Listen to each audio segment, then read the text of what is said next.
know who I am, and welcome to Dope World Affairs. Today we'll be looking back 30 years ago to November 4th, 1979, to a crisis which held over 60 Americans hostage for 444 days. We will also see how the US Embassy was raided and how the hostages were treated. And we will also take a look at the failed rescue attempt that was made. This is the Iran hostage crisis. On November 8th, 1979, a group of young Islamic students and revolutionaries took over the US Embassy located in Tehran, Iran.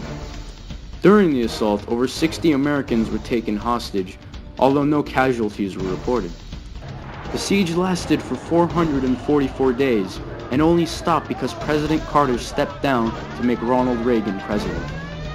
Those 444 days of stress and tension could have easily been avoided if both Iran and the US did not make such rash decisions in the dangerous time. The Iran hostage crisis was the result of a situation that was handled poorly by both President Carter from the US and the Shah, King of Iran. On January 16, 1979, months before the raid, the Shah fled to Egypt after being overwhelmed by revolutionaries. During this time, he contracted an aggressive cancer for which the only treatment for was located in the US.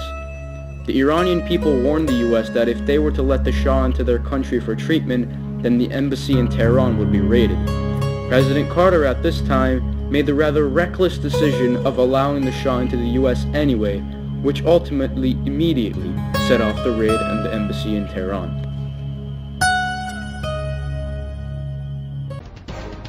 An angry mob was formed around the US Embassy in Tehran, chanting anti-American phrases and denouncing the Western way of life.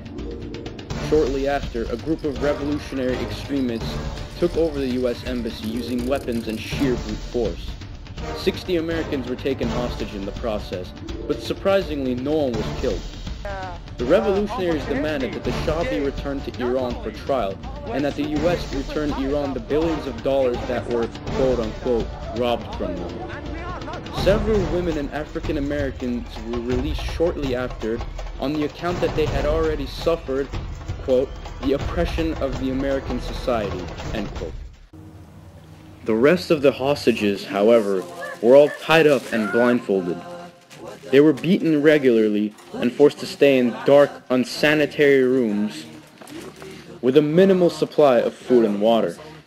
They were also tortured and humiliated in mock execution. Stop it. Ow.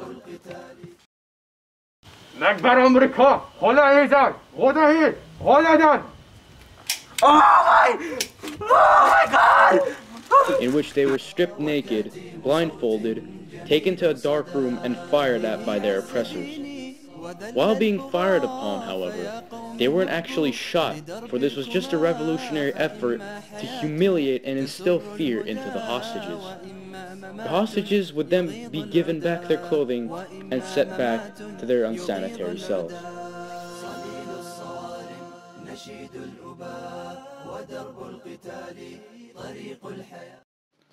While all this was happening, America and its people were shocked.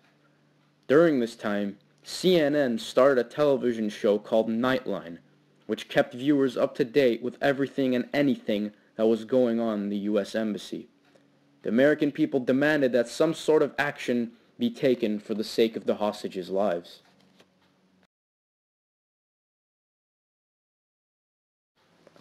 At this time, President Carter set out a rescue mission to take back the hostages. The operation was codenamed Operation Eagle Claw, and it was to send 8 helicopters with elite US military servicemen to take back control of the embassy and rescue the hostages. Get to the chopper!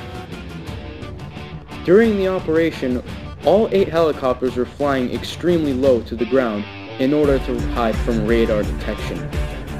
Since they were flying in a desert, hot sand was constantly being thrown in the air because of the propeller of the helicopters. This hot sand heated up one of the engines of the helicopters and caused it to crash and explode.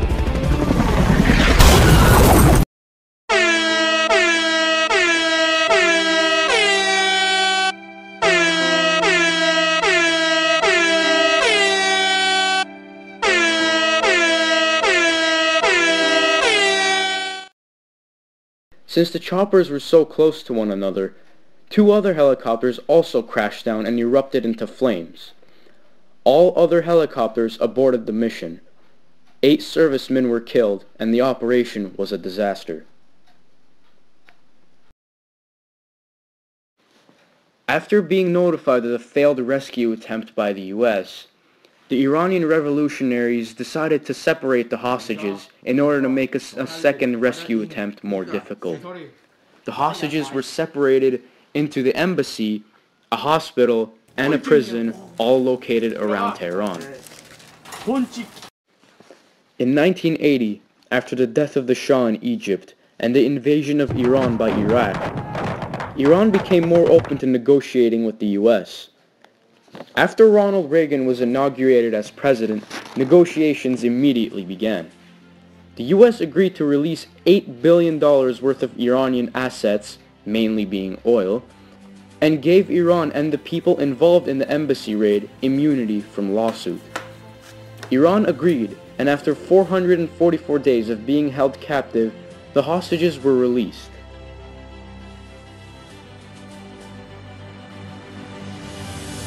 The hostages were then taken on a flight to Germany, where they met with President Carter, who had just lost to Reagan. Many of them were not too happy to see their former president due to his lackluster handling of such a dangerous and sensitive situation. The hostages were also given a lifetime supply of baseball tickets in order to compensate for the 444 days of hell they went through.